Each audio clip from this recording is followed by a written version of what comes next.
very much for these very kind words. This is just to disappoint you. I'm not going to talk about punishment. But I thought, this is an interdisciplinary group, so I report on some very new work that I did on. This is about a sort of a social dilemma we'll be talking about. A weak link game, coordination problem, which is also a sort of a social threat because, as you can see, but this is, I'm extremely pleased to be here.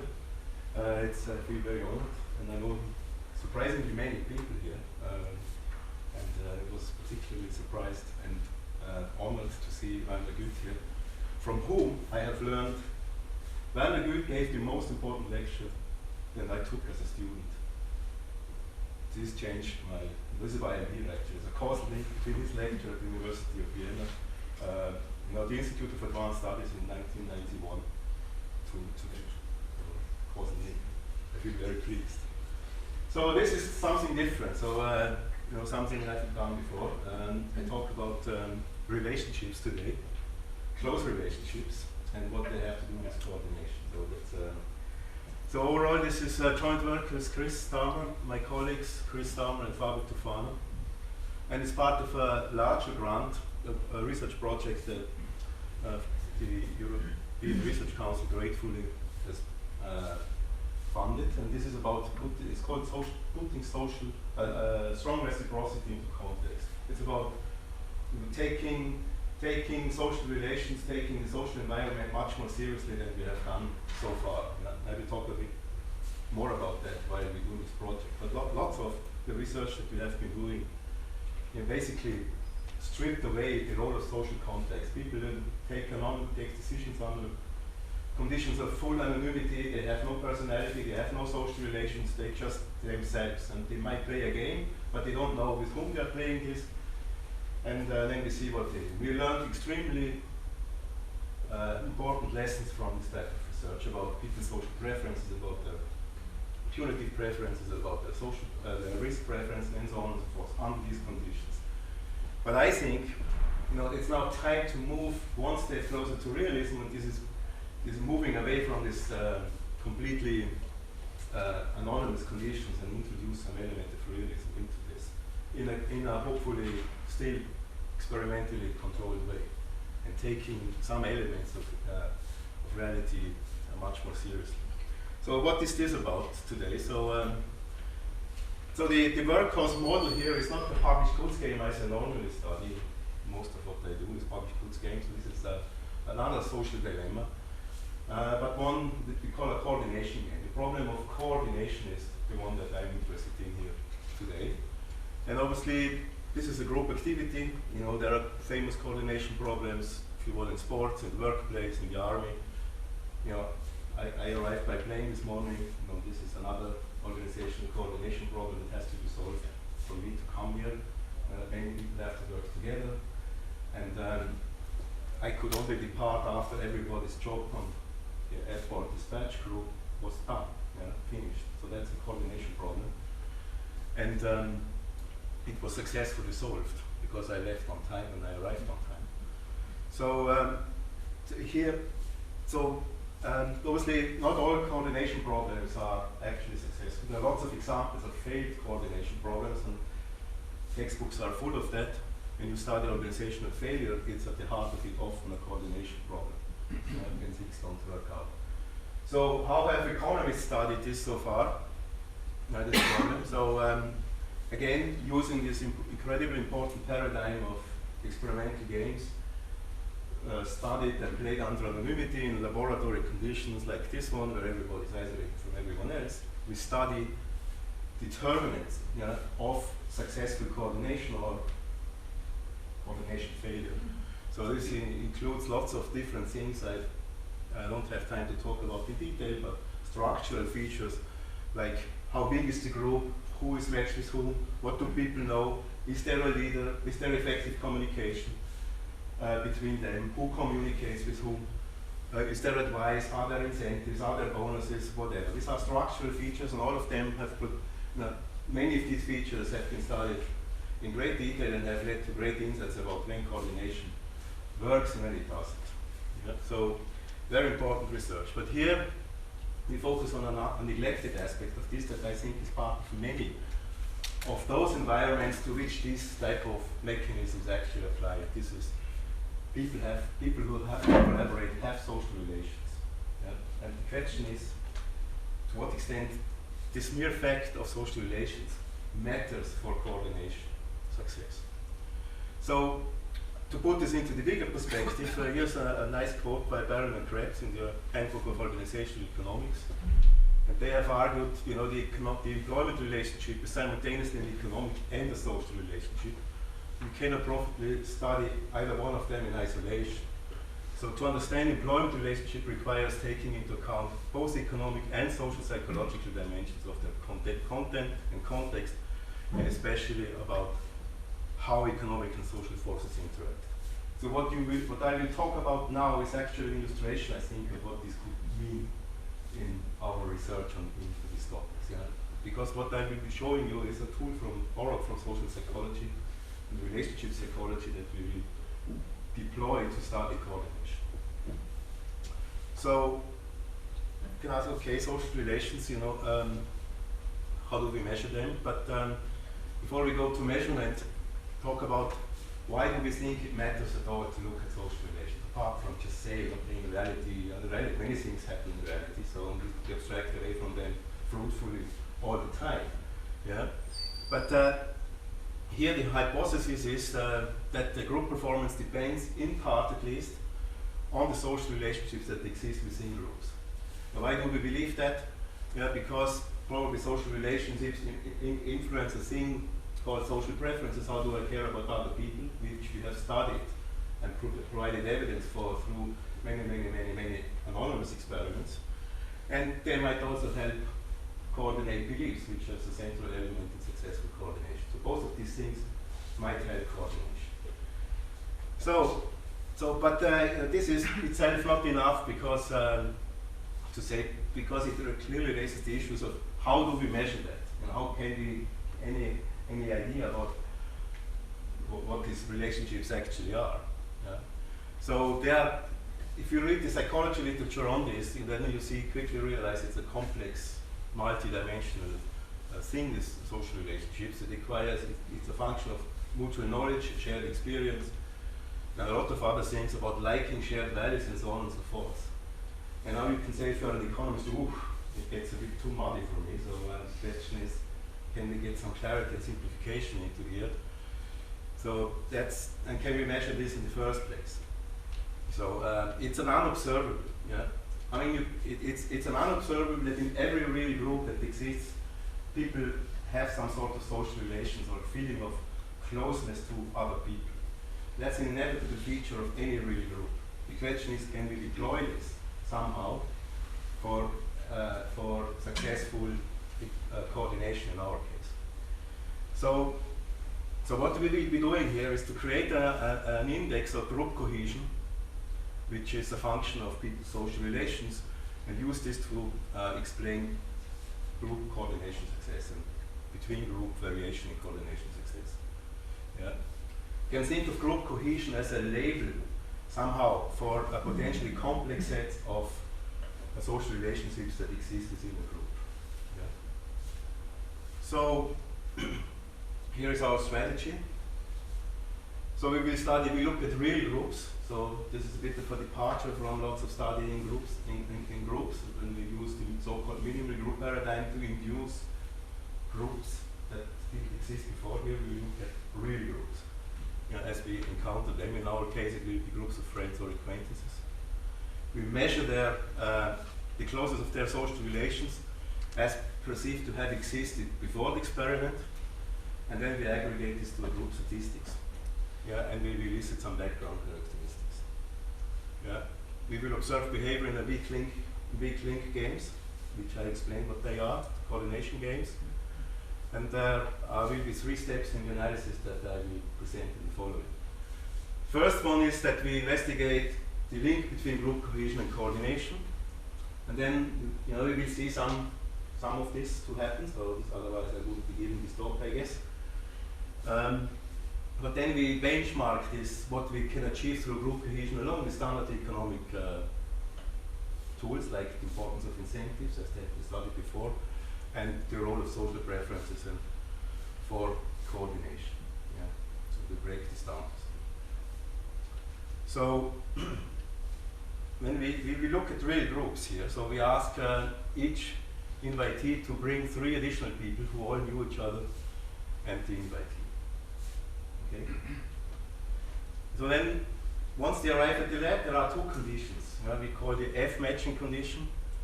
The group of 4 people come to the lab, and they stay together for the duration of the experiment. They know this.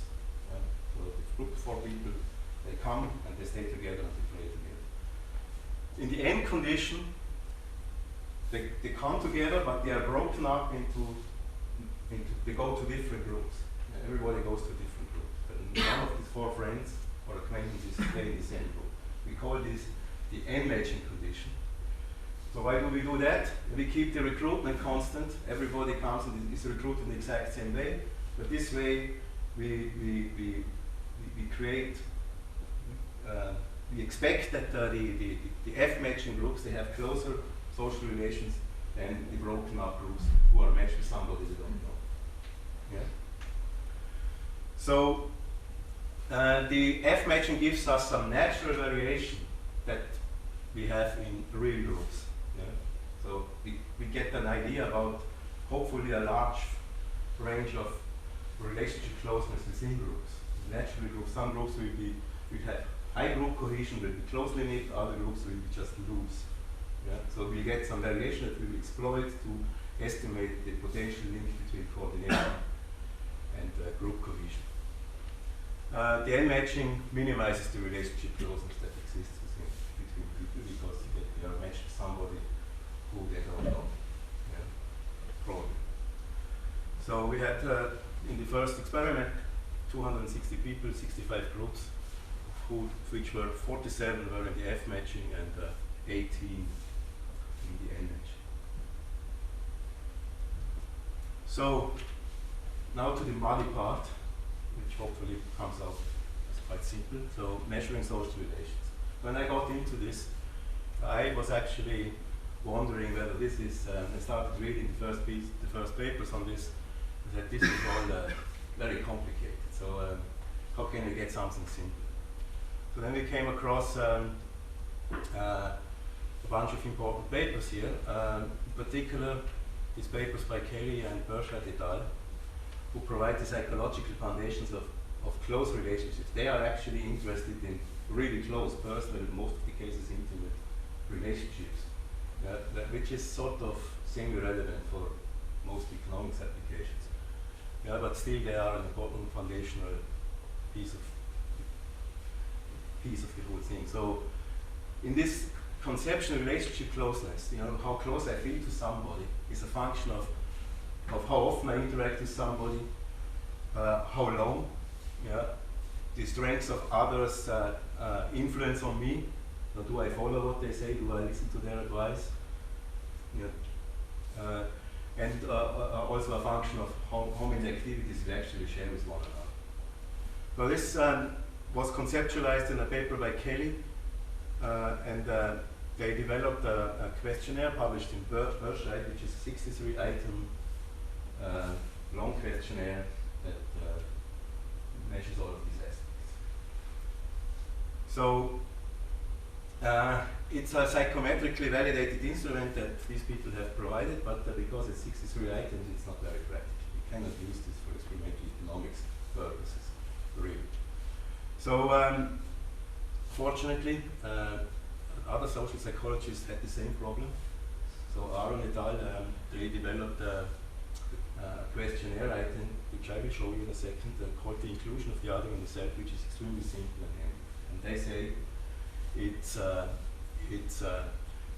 short version of measuring this complex tool that Burchard et al. Provide. A second instrument is the B-scale by Cialdini, which I will also mention in a second. Both of these papers are cited a lot, published in the Journal of Personality and Social Psychology, and used very frequently by other people, in particular those who study close relations.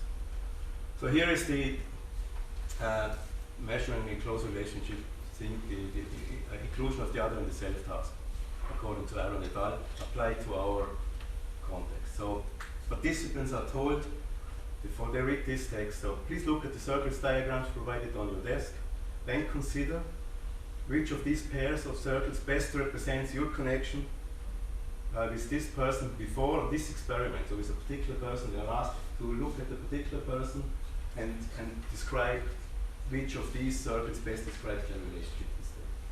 So as you can see, these 7 circles here, they're quite they're disjoint here, self and other. And they start to merge until they are very close. Yeah? So if somebody says, I feel very close, they're probably picking this one. If they say I have nothing to do with this other person, they pick this one. Yeah? So Aron et al. Provide evidence that this is a psychometrically valid instrument and correlates with the relationship closeness index as developed in this complex questionnaire. Yeah? So according to Aron et al., it taps into people's sense of being interconnected, which might arise from all sorts of psychological processes. Yeah? So it's a handy tool. You don't need to know what the source of people's feelings of closeness is to somebody else. You can just basically back it up. Yeah? So a related questionnaire, the V-scale, please select the appropriate number below to indicate to what extent before this experiment you would have used the term V to characterize you and this particular person. Yeah? Also a scale from 1 to 7, not at all, to very much so. Yeah? So somebody who feels very close will probably say, I feel very much like, and would use V, yeah, very much to describe our relationship. So this is so the average of this IOS scale is the circle scales, and the V scale is called the oneness index, according to Charlene, who invented that. So, and its oneness is a sense of shared, merged, or interconnected personal identities. So, okay, again, when I saw this, I thought that I don't really understand this very well. So, and I want to understand this. This looks like an attractive tool, but can I believe this? If you want to convince yourself and other people that this is a good tool, is it actually valid? Yeah. And is it replicable? So we decided to do a bottom-up replication study of this, which we published in this paper last year. I talked about it. So it's we did it on MTurk, Amazon Mechanical Turk, in the internet.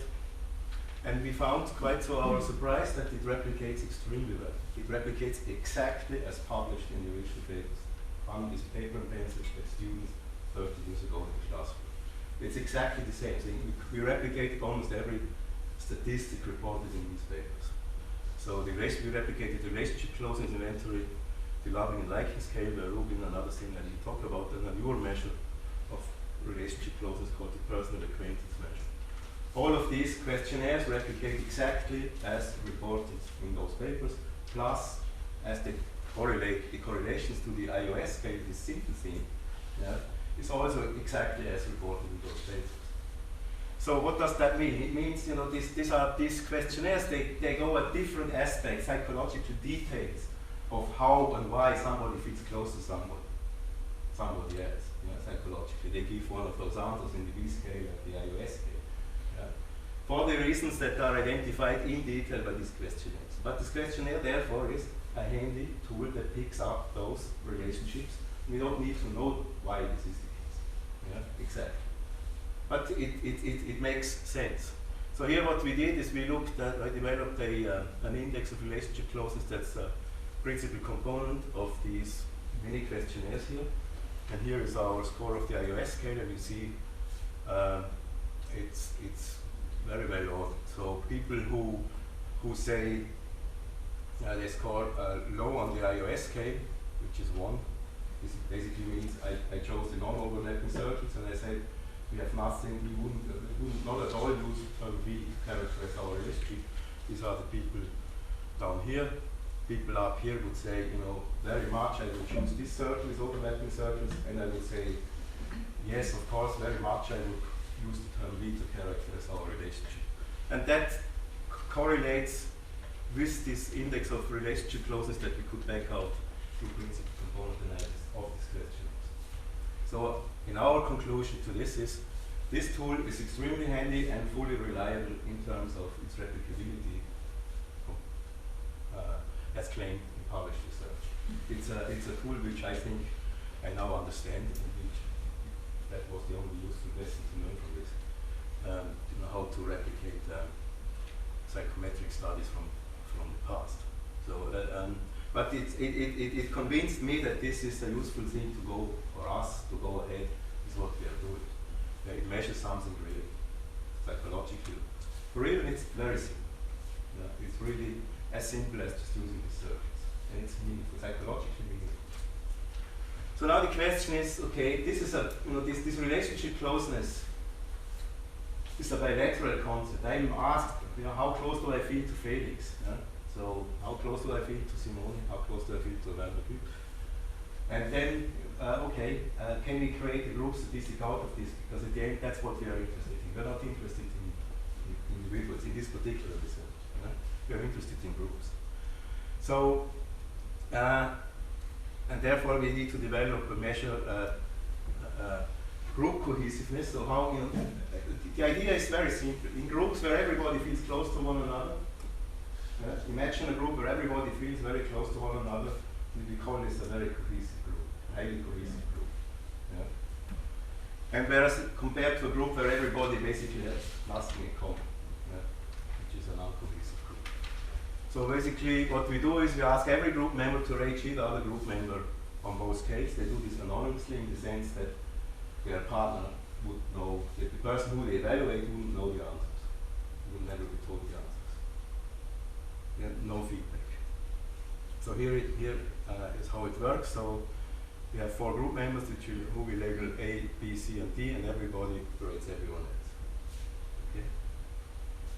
So they sit in their cubicles, they know who the other person is, so they have, let's say they see this other person and are asked, what's your relationship closeness? These iOS scales, these two answers, 2 questions. Is this specified other person? So they know who the person is, but the rating is anonymous. They are not told this. Right. Is that clear? How did that work in the N matching? Yeah, it's the same thing. It's just. But how would I know that you are the one behind that screen or that letter? Because what we did is, okay, maybe actually this particular case, you see, these are 4 workstations. In an M matching, they would, these 4 people would be from different groups. They wouldn't know these people necessarily, yeah. And then we just ask them, how do you rate this, everybody. You might get, we don't know this person, so maybe there could still be reasons why you would feel close to somebody, yeah. But it's just another person, yeah. Okay. In the F matching, it's the same. So they know who these other people are. Could I just? But it allows for very strange relationships. Everybody could just like his clockwise neighbor, yes, and nobody else. The others I hate. Yes. And compared to a situation where I have the same average value with all 3 aspects, so it's a bit. It could be just no group as such, because it's, yes. I just like my. Okay. So I don't know exactly. So let's say the reason why this suggests that there are many reasons why people feel close to somebody. And this is exactly why you don't want to go into these details. It's not, but according to our replication results and according to this published stuff, the published studies, we suggest that this is psychologically real. It picks up something, whatever it is. Yeah. So let's say here is an example, and I show you the statistic in a second. So this is an example of our most cohesive group we have in the data set. So remember the scale is from 1 to 7. Both scales are from 1 to 7, and the iOS is the circuit scale. We read question and we take the average. So for example, this person A rated person C 7 on average. So the overlapping circles and the highest level on the V scale. And this person A rated B at 5.5 on average, and so on. So you see this for all. This gives us the full set of all bilateral relationships that we have. So what do you see here? These tend to be reciprocal. Yeah, but it's not necessarily the case that I feel as close to you than you feel to me. Can be asymmetric, but it's expected to correlate, and it does correlate at about 0.6. Right? So it's bilateral relationships. So it also that makes also sense. Yeah, it makes that this is not perfect. Somebody will like somebody, but they don't like you. Yeah. So the group cohesion is just the average of these 12 numbers? So group cohesion is now, you can come up with several statistics, whatever you think, how you aggregate this.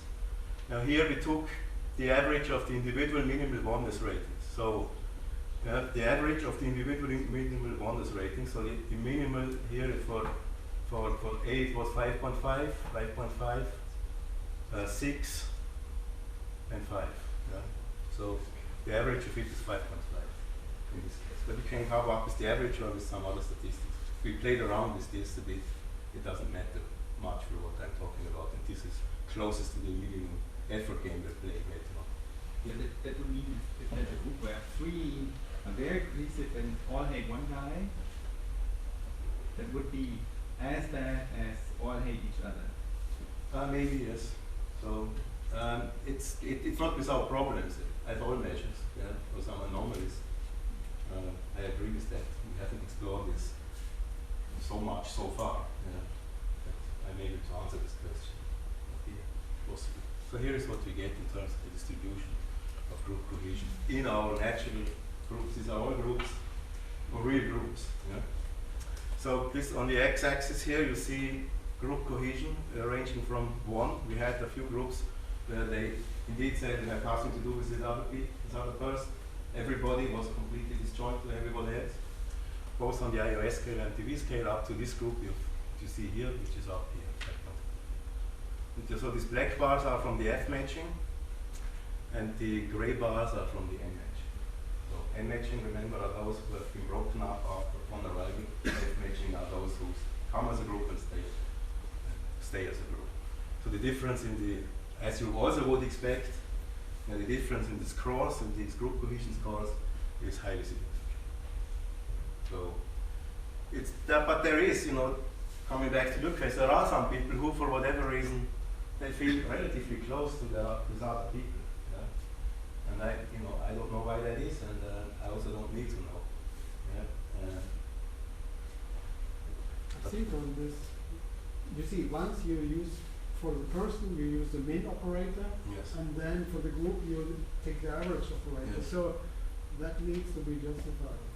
So Yeah, they you just. might also do it otherwise. Yes. Like Axel said, take the average throughout, Take the or average, take yes. the minimum Yes. throughout also. We did do that, yes. So for what the things that I'm claiming now, don't think it matters very much whether we use this or the other statistic. This is, let's say, we chose this because somehow it makes, because we are interested in how this now plays out in a weakest link game, yeah, which where also the minimum of other people behavior matters. Yeah. But I agree. Yeah? It's like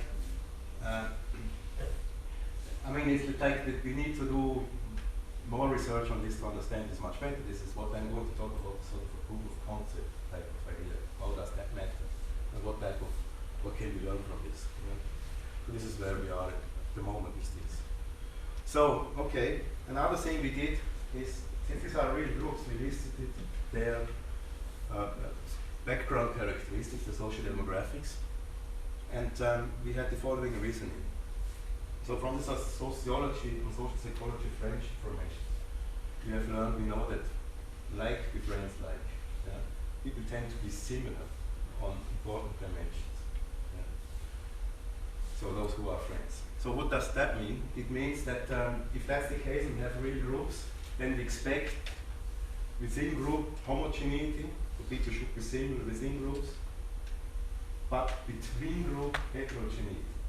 Yeah? So that means people like friends like they are in a group and other people are different, they are in another group. So let's say there's between group heterogeneity and within group homogeneity. Yeah? And so we tested this for all these variables that you see in red, that's the case. So Yeah, that's the case for all these variables that you see here in red. It is the case that groups are more homogeneous within groups than between groups, according to analysis of variables. We ran on all of these variables. Some groups, some variables, the ones in black here, they are not significantly different between groups. Okay? So what does that mean? We have real groups. So say one lesson from this is these are real groups according to sociological criteria also. Yeah? These are real groups as you would expect it to be. So, so now next question: how do we study this now? Obviously, it's to in an experimentally meaningful way because we want to measure the relationship closeness and we want to measure people's behavior. So we have a within-subject design, which clearly raises the question of order effects. So how to minimize order effects? So the idea of the oneness thing, it exists before the experiment. Yeah? But obviously, if you ask it, it might influence behavior. If you ask it before the experiment, it might influence behavior. If you ask it after the experiment, the problem might be that there is a spillover from coordination success, yeah, onto the oneness question. So I did do very well and therefore I like my group mates. Or we did do poorly and therefore I dislike them. Yeah. So how do we solve this problem? So we decided for the main experiment that's the safer after some piloting the safer sequence, but we did this too.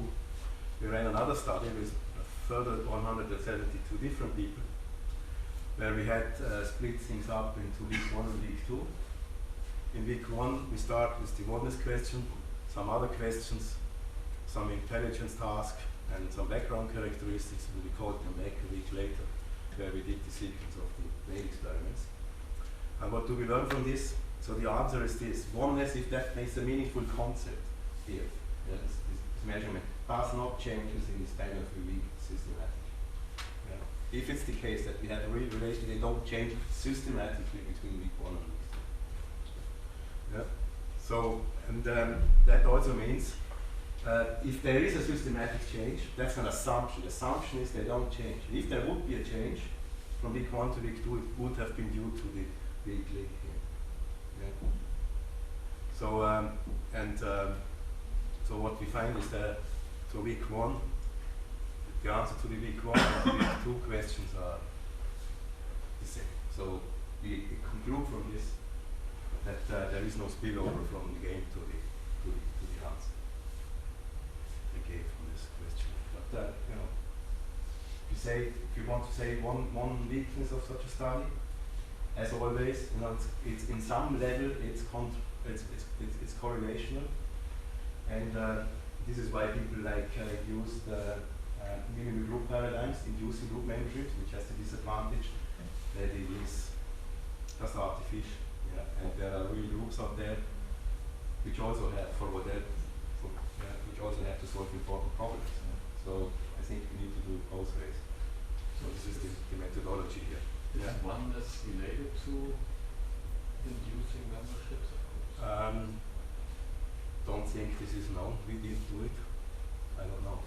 So one should say, I don't know how many. I haven't found papers that used oneness at the group level. So that most of these studies, these oneness tools, are the large majority we are aware of, are on personal relationships in psychology.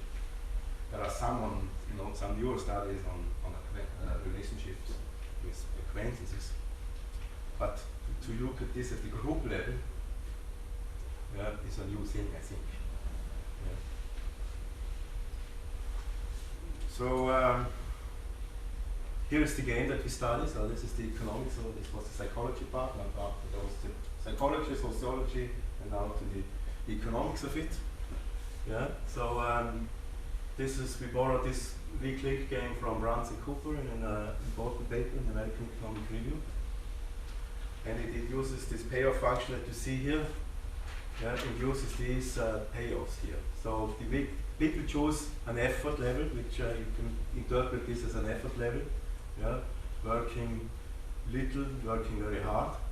Yeah, and this is the effort by this is my effort, and this is the minimum effort of the other people. So what happens, what's relevant for the payouts, what you get in this experiment depends on the minimum of what your group chooses. Yeah? This is like the equivalent of preparing an aircraft for departure. It can only depart after slowest one has finished their job. Yeah? That's what this means. Yeah? You cannot leave before the aircraft is fully ready. Yeah? This is a V-clinic game, and many organizational features have that, so people have argued that this is a good experimental model. The V-clinic game is a good experimental model for lots of organizational issues. So it has, game theoretically speaking, 5 Pareto rankable strict Nash equilibria, where 1 is the worst one here, the minimum, everybody chooses that, and the best one is 5. So it's a coordination problem, there's strategic risk, because if I choose effort level 5, and the minimum is 1, I get 0. Yeah. So it's risky to choose high effort levels. And therefore, it tends to be a difficult problem under the standard paradigm where people interact anonymously and cannot talk, and there's no communication and no information. They only get information about what the group minimum is and what you actually got. You don't know what other people did. Yes, please. So the choice of this game seems parallel. The fact that here what matters is the minimum. Of course, goes back a bit to the question how you decide to measure social cohesion, where it's the minimum. Yeah, in our case, So yes. I can see a bit how this measurement then it's more likely to be correlated, because it at the end it depends on the person who is. Yes, but you know, it's not at the same person level necessarily. But you know, we also took the average, and you can take other statistics, and it doesn't change what I'm going to show you now when I show the results. Yeah. Yes, dear? Why did you go for this experiment where you have relatively low gains from trade and high costs of Yes. Because this experiment, so we wanted to choose an environment where where other people, in this case Brans and Cooper, have shown that under anonymous standard conditions it leads almost invariably to the lowest effort level. Yeah? So coordination is hard in this environment. It's a harsh environment. Yeah? So and there is no communication. There are no incentives. I will change that. You will see later in my presentation. Yeah? So there is. This is called a bonus here. So we will vary this bonus later on. We will see, and that does make a difference. Yeah, but here this is an environment where Brans and Cooper have shown that if you play this, and we have replicated this in pilot studies, that if you replicate this, basically people end up in almost invariably, with a few exceptions, in a trap. Yeah? It's a social trap. People end up in the most inefficient outcome.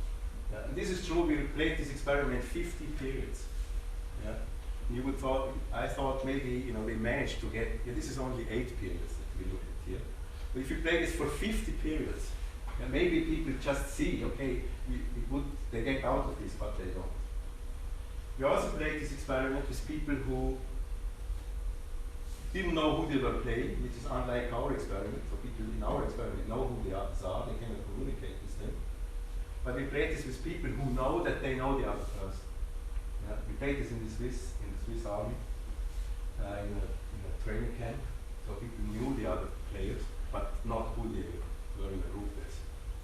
And again, we got this most inefficient outcome. So it's a this means it's a robust finding. It's a harsh environment. The question is, if group cohesion matters, probably via channels of social preferences and beliefs, maybe it might help coordination. That's why we chose an environment where there is very little baseline coordination. Success. So we can then attribute this to the group cohesion. That's not. So main results. So here is, as I said, this is in our N matching now. This is period 1 in this weak link game. N matching means, remember, people come and they're broken up into new groups. Okay. So this is what you see in period 1, the distribution of these choices. We get a few, 40% are initially at the minimum effort level, 1, in period 1. Yeah, a couple of groups, a few groups at level 2, and a few groups at level 3. And by period 8, you have almost 80% at minimum effort, and a couple of groups manage to hang on effort levels 2 and 3, but nobody manages to get to group level 3 or 4 or 5. Yeah. So, so what about group cohesion and minimum effort? So this is period 1. Again, so on this axis you see the group cohesion. This is goes from 1 to 5.5, and here is the minimum effort. The gray bars are from the F matching, and the white, the gray dots are from the F matching. The white ones from the N matching, and size is proportional to the number of underlying observations. What do you see here? High levels of coordination for high levels of group cohesion, and you can say, okay, is that that's that looks better. If you see in the N matching, what you've seen before, there is nothing above level 3 in period 1. There are clearly some groups in the high group cohesion category who manage to maintain to start with effort level 5. Yeah. So the minimum effort 5, the best one, best out. But not everybody, as you can see here. In the what is it? Across the point higher. You see here, not everybody. So what about learning? So period 8, the relationship is even stronger. So the same thing, what you can see here. So the N matching, they basically all go down, and you see there is no for low group cohesion, there is no high coordination. Yeah, but to have a high group cohesion is a necessary condition for coordination success. Yeah, but not sufficient, because you also get coordination failure, some coordination failure with groups which are high in group cohesion. So it's not a surefire thing, but it's necessary to have high group cohesion in this environment to get out of the trap. Yeah, necessary but not sufficient. Yeah, but minimum effort is not efficiency. So in the No. sense, Yes. So they go for that. Yes. They do, but they don't do it if they have no social relations. Right? Under anonymity or weak social relations, they don't manage to go up. So we can. Is there another question? Yes. So playing a bit the devil's advocate, no? Yes, please. Couldn't be that if this is measuring punishment, I mean, the fact that I know with whom I came to the lab, and afterwards we were not that good, or who is the bad person who didn't invest. But they and would then- know it. Yes, it is possible. But maybe we can come back to that question towards the end of it. Yeah, so that's another drawback if you want for looking at real groups. They have a life after the experiment, maybe. Yeah. But what we did in the experiment, we would not know who did what. They just knew one of us chose effort level 3. That was the meaning. Yeah. Yes. So let's look at some dynamics. So about where things go depending on the level of group cohesion. So we group them now into low cohesion, medium cohesion, and high cohesion. So this is low cohesion. What we have here is period 1 on the x-axis and period 8 on the y-axis. So so this means there was these groups, for example, they were in period 1 at level 3, and by period 8 they were down at level 1. Yeah. So one group, they stuck it they started at level 3 and they ended up at level 3. So they coordinated for some reason and they didn't beat that. Yeah, but overall, it means if you have low cohesion, you're likely to drop to the lowest level. So medium cohesion, things look a bit better. So there are groups which manage to improve over time, which never happens in these anonymous conditions and under low one. There's no improvement, or at least there's one little improvement here. People either manage to stay or they drop. Yeah. Under high cohesion, there is also the possibility of improvement over time. Yeah, so that if this group, for example, in period 1 they chose effort level 2, but they managed to go up. Right? Yeah. So it does matter for that too. Yeah? So the dynamics of this group cohesion influences the dynamics of coordination, which without cohesion is always in one direction only.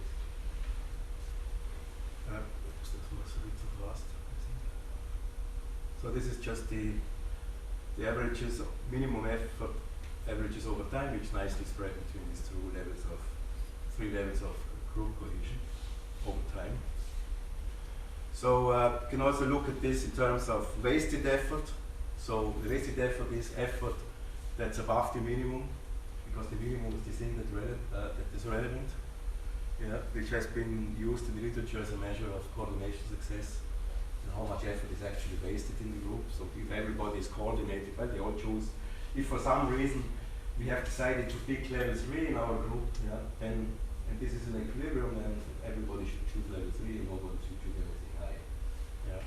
And that is, as we see, there's not much of a difference between the three levels of cohesion here in terms of the convergence towards low level of wasted effort.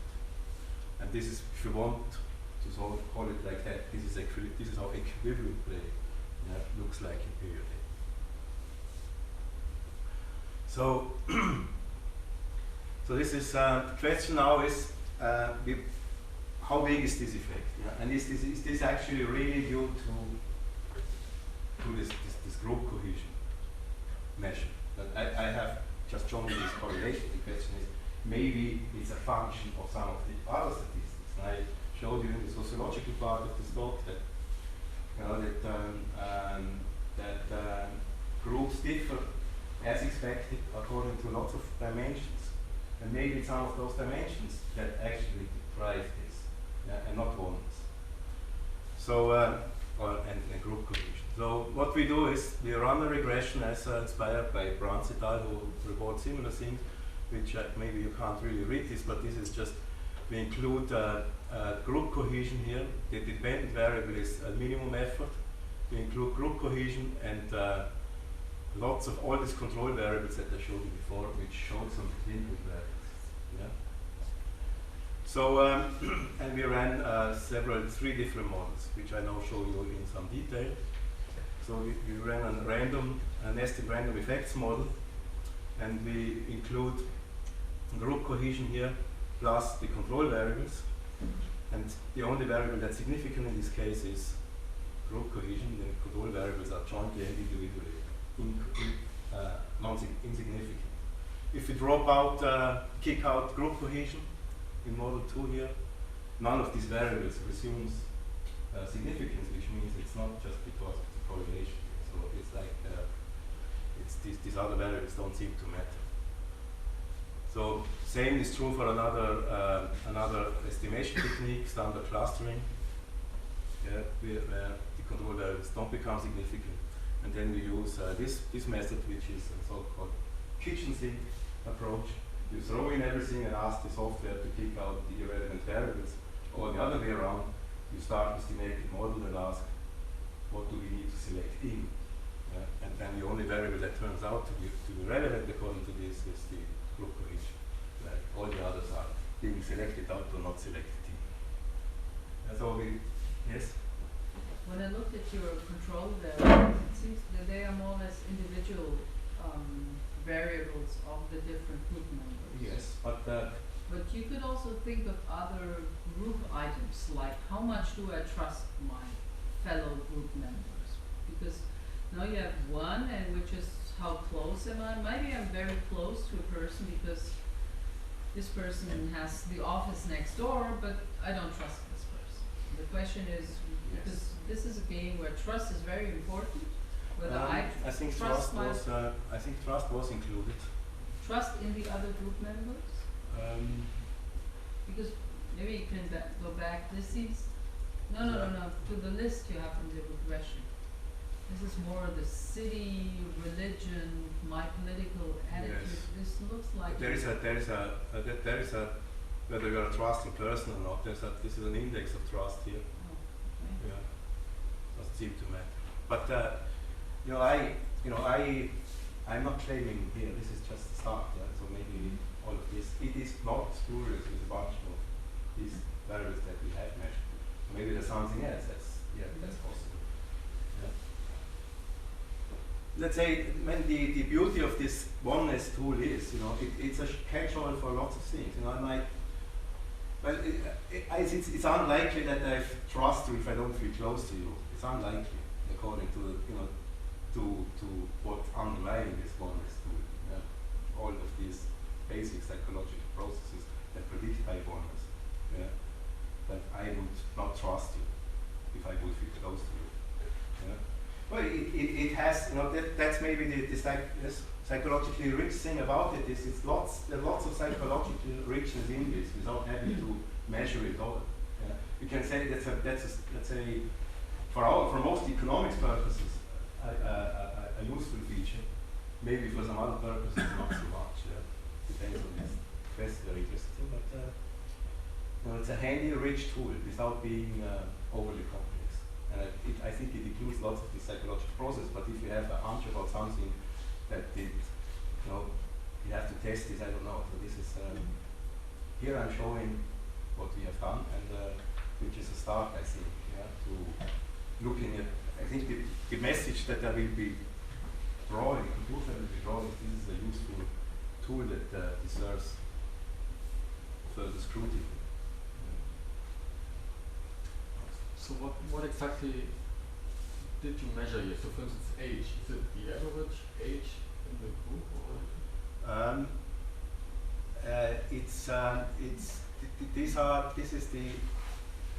That's a good question how we did it with age. I think in this particular case I think it's the individual average, probably no, it is the average, it's a group, these are all group statistics. Because so in this kind of game, what you are interested in is whether others are similar to you. Right? So if you are somebody who's very, yes. So this likes to put a lot of effort into it, and you would like to know whether others are too. And these variables are not really measuring this, right? But if you would tell people, right, so you're all similar with respect to age, religion, trust, and stuff, then at least what Chen and Chen would suggest in the minimal group paradigm, you would think that this affects behavior and coordination, even though there's no social relationship, it's all about similarity. Yes. We come back to that at the end. That can be. It can be that it's I think it's unlikely to be the case that strong, but maybe can come back to that question. Yes, I mean obviously, let's say similarity, you cannot really tease that apart because of this sociological component that we have real groups which are similar on all of these many dimensions. Yeah, it's quite likely that they feel similar to one another. But you can construct variables that measure similarity in age. Yes, which is what we did. Well, if you just take the average, it's not similar. No, but in the other variables that I showed you, when we were looking at the group, within group heterogeneity, within group homogeneity, between group heterogeneity, that's exactly what we did. So, okay, the question is, how big and effective is this? So, we start here with the behavioral effects. So what I took, maybe we took this model, and calculated predicted cumulative distribution functions for given oneness level, group cohesion levels. Yes. So these are predicted cumulative distribution functions estimated from the backed out from the estimation that I showed you of the minimum effort levels of the array. Okay. So what does it say? It says this is for the seven different levels of group cohesion. So for example, effort level 1, group cohesion level 1. Basically, nobody has anything to do with the other person in their group. So the least cohesive group.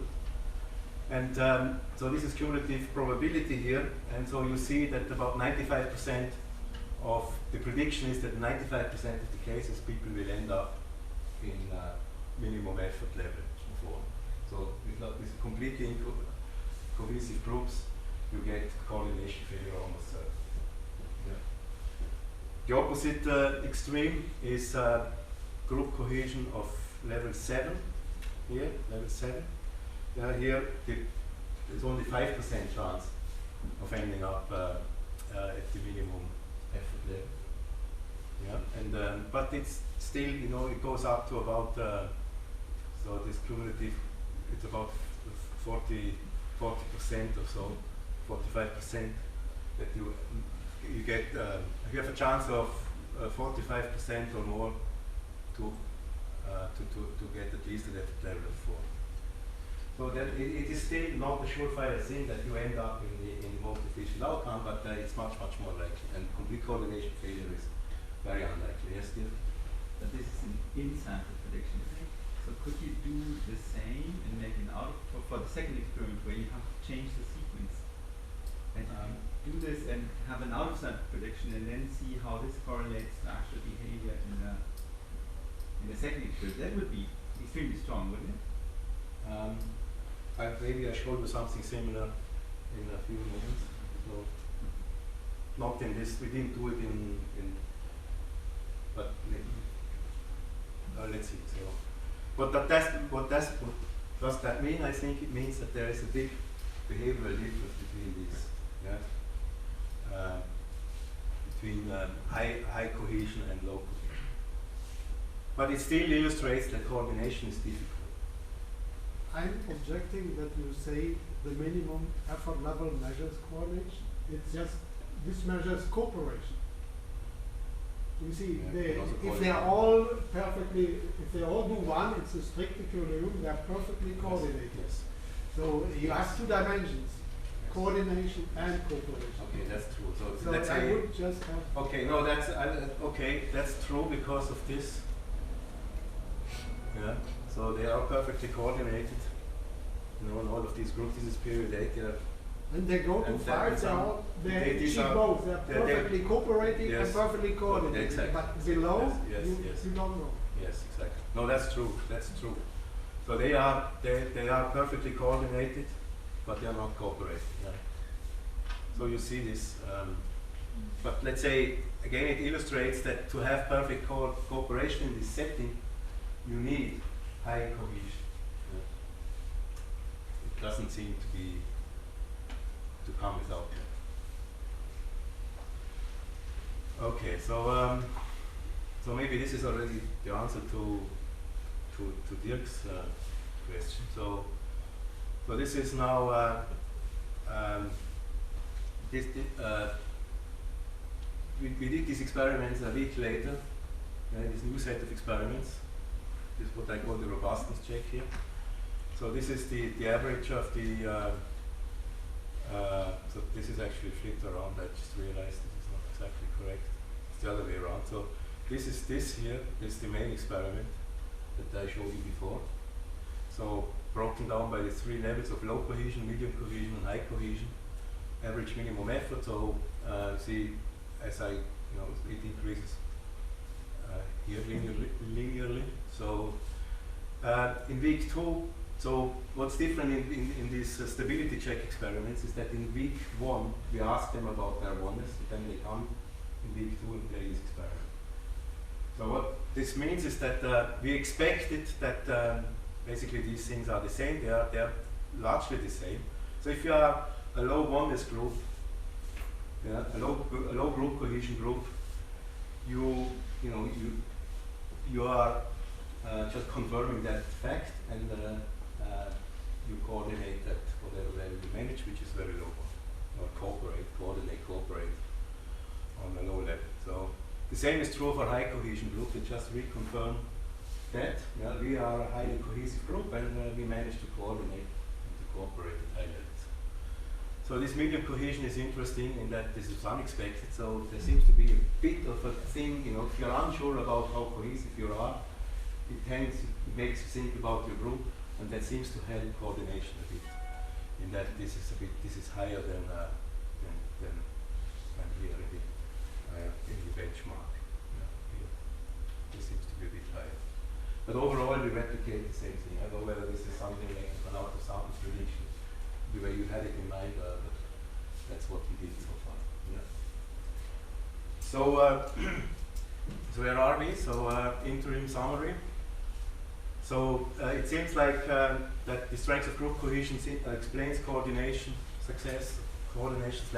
cooperation success without any communication in an environment where previous research and our own research have shown that coordination failure, cooperation failure is very likely. So it's a sizable effect according to this. Yeah, coordination failure is highly likely if there's low cohesion, and coordination failure is unlikely with high cohesion, but still not coordination still half problem. So what we ask now is sort of another benchmarking exercise in terms of the economic importance of this. What type, we will ask the question, what type of incentive do we need, yeah, to use the standard way of looking at, standard economics way of looking at things, to get the same level of coordination? Yes? I'm not quite convinced about the statement that there's no communication, right? Because with friends, you are more likely to talk about this later on. And we know from cooperation games, for instance, that this will have an effect. So the anticipated communication later on. Yes. So you might be, I mean, you're saying they are completely anonymous, but you might be less willing to lie to your friends, and you might anticipate that you have to justify that you thought the others are stupid, and so you will not coordinate on a high level. Right? So these kinds of things. Or you will coordinate, yes. Might, I mean, these anticipated communication effects might actually have an effect. Because we know from cooperation games these things have huge effects. Yeah. Okay, let's come back to that maybe. So maybe there is some element in this, but I don't think you can explain the whole thing. So and this is the reason here. Can social preferences explain the results? Because obviously they were probably higher among people who know one another and potentially may talk to one another about it afterwards. So first question, incentives and coordination. So we go back to Brans and Cooper, who studied this in the first place. So they argue we need to use, in their setting, they ask it differently. They don't talk about group cohesion or anything. They say, if you have an environment, yeah, what they call organizational failure, which is the case with this bonus here, what we studied before, yeah, then maybe we can use incentives and help, therefore, the group to lift the group out of this coordination failure by using appropriate bonuses. What do bonuses do? So they increase the bonus to, let's say, in their experiment to level 14. What does that do? It makes coordination, you know, if you look at the payoffs, it makes coordination to the Pareto efficient equilibrium more attractive, and it lowers, that's the main thing it does. So, and it lowers a bit the out of equilibrium loss, and that should help coordination, and it does in their experiment. So what we do is the same thing. We just go the whole range. We add levels 22 and level 30 to that design. Yeah. So basically, four different levels with a difference of bonus of 8 3. So 240 new people here. So here is the result. So what you see here is group cohesion. The red dots are the averages, expected averages, calculated from the cumulative probabilities that I showed you. What's the expected level of coordination? Group minimum per group coordination, group cohesion. And onto this we map the results from these different bonus experiments. Yeah, so here, for example, if we have a bonus of 6, which is our benchmark case, we end up at a low level here, but we can go up to an extremely high level of bonus to get the same thing. So these are now experiments with people who don't know one another. This is now solely based on the standard economic approach of studying incentives under anonymous conditions. But it means to achieve this very high level of coordination here, yeah, we need an extremely high bonus, yeah, to achieve the same thing. It's an expensive thing in terms of this experiment for the experimenter or for the company, to use that high levels of bonus. Or to put it differently, group cohesion has a high economic value because you can get efficient coordination, cooperation, basically for free, just from the group cohesion itself. Yeah. So, okay, maybe coming to the last point of my talk here, and it's related a little bit to some of the discussion about after group, after experiment communication and so on. So and social preferences at the same time. So suppose we are a close group, and probably if we are really close, I'm as much concerned about my payoff as about my group mates' payoff. Because I feel so close to them, they are basically the same. They have merged, overlapping identities. I should care about them as much as I care about myself. Suppose that's the case for everybody. This amounts to the same thing as there is only one payoff. It's like an average. It's like as if we would average payoffs between us. Yeah? Okay, so we did run an experiment with this idea, again with people who don't know one another. Yeah? Anonymous conditions, the standard way of how we do most experiments. And then we tell them, you earn your payoffs during this experiment, and then at the end of this, we will share all the payoffs between you. You will receive all the same payoff, which is the same as saying that we have we care about one another completely. Yeah? So a related idea is that after the experiment, people actually do this sharing because they know one another, they talk about it, they share. So we did ask people this before the experiment. We did ask them, did you talk about this? Did you talk about sharing? Yeah. And some groups said yes, we did. Did you agree on something? Most groups said no. But so that it is this possibility that they do it. Yeah. So we did another treatment, a second treatment, where we implemented this sharing with 80% probability. So we told them, in 80%, we will pay you the average of all your total payoffs. And with 20% probability, you will get what you have heard, which is a sort of mimics this type of after experiment interaction where they talk and share and go for a beer. Yeah. So does that matter? It matters basically not at all. So this is what you get. It's a share of 100% when payoffs are shared equally between the people. So they get about an average coordination of 2.5, which amounts to something like an intermediate level of group cohesion. With a share 80%, it's very close. It doesn't really make a difference. But you don't get up to the very high levels of coordination success that you can get with very high levels of group cohesion. Simon, perhaps I misunderstood it and just clarify please. Because if I remember correctly, you didn't have any group which had a group cohesion beyond 5 points on. That's right, yes. This is out of sample. So, but that would then mean that the share 100% is fairly close to the best you can get in real life in your data when they have this group cohesion, no? Let's say it's still up here. It's slightly higher, but yes. not much. Yes, that's true. So it depends. Like the disadvantage of going for what we did, is just look at real groups and sample them, and you get what you get. We got the variation that we get. But it is conceivable that you can assemble groups, or you get groups that are higher out there. And what this result suggests is that from the estimated data is that you can do substantially better. But it's true in our sample, we had the group cohesion was here, so it's still better, still somewhat below. But social preferences clearly matter. And either because people have an afterlife, or because they put a lot of weight on other people's payoffs. So, is it only about social preferences, but isn't it also risk sharing? So if yes. Okay, that was a bit short. So here, that there's a paper by Chen and Chen, which Huxley mentioned in the AER.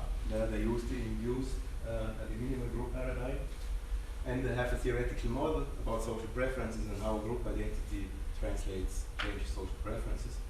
And what social preferences do, and that's what also this, if you look at the equilibrium, if you look at the game that comes out of such a sharing exercise, it does actually reduce the strategic risk. So that's the reason why social preferences can have coordination. It does two things. It makes like the incentives. It makes cooperation on the highest level more efficient, more worthwhile. It's bigger money, and it reduces the strategic risks or the out of equilibrium loss that you have if you don't coordinate. But I'm not sure whether you need to have social preference at all. I mean, this is, if I'm kind of the sucker in this game, I know I only have to take like 20% of it. And You don't necessarily, no, that's not necessarily, but if you do have social preferences, Yeah. and that's one reason why group cohesion might matter, then it helps. Yeah, for that reason, it's just, it doesn't hurt that much if I lose, but Werner gains. Yeah. So it's just because I care about him as much as I care about me, and or because we share or something. Yeah, it's like it doesn't. Yeah. So. Yeah, but the story is you have identical twins because from Yes. the incentive structure you have reduced them, but they still have to coordinate on a strict equilibrium. So although we are identical twins, we choose independently. Yeah, it was interesting to run this experiment with identical twins. Yeah. We would have There's a 4 identical quadruplets. yeah, but you incentivize you have Yes, exactly, twins, yes, they have yes. completely identical. That's true. twins. So that was the idea here. We mimic this situation, and it's again isolating this argument. Take away all relationships. It's just in and of itself. What can social preferences approached that way actually get us? Yeah, they get us somewhere, but not the full way. So the question here is summarized. So the question was: social relationships are an ubiquitous fact of life, but for various reasons, partly for some reasons that we have discussed here, this is, we have not really studied them, but they are probably a hidden production factor in any real group. They are part of the social fabric, and they influence how people behave. They influence what people think about others, how close they are. They help coordinating beliefs and lots of other mechanisms. Yeah, and therefore they are worth measured and studying their consequences. So this is just a start, let's say, proof of concept. We showed that we found that stronger social relations, higher group cohesion, actually makes coordination failure less likely, but lacking in our environment, lacking group cohesion results in coordination failure. Yeah. And we believe it's a sizable economic effect, both measured at the behavioral level and measured at the incentive level that you would need to match the same thing. Yeah. To us, this is an example, if you remember my introductory quote by Baron and Krebs, how social and economic forces can interact here. And they also make sense of managerial practices of team building exercises. People want to, people understand one another and go for a drink, spend a weekend, venture trip or something. Why do we do that? Yeah, this is an explanation. Really. So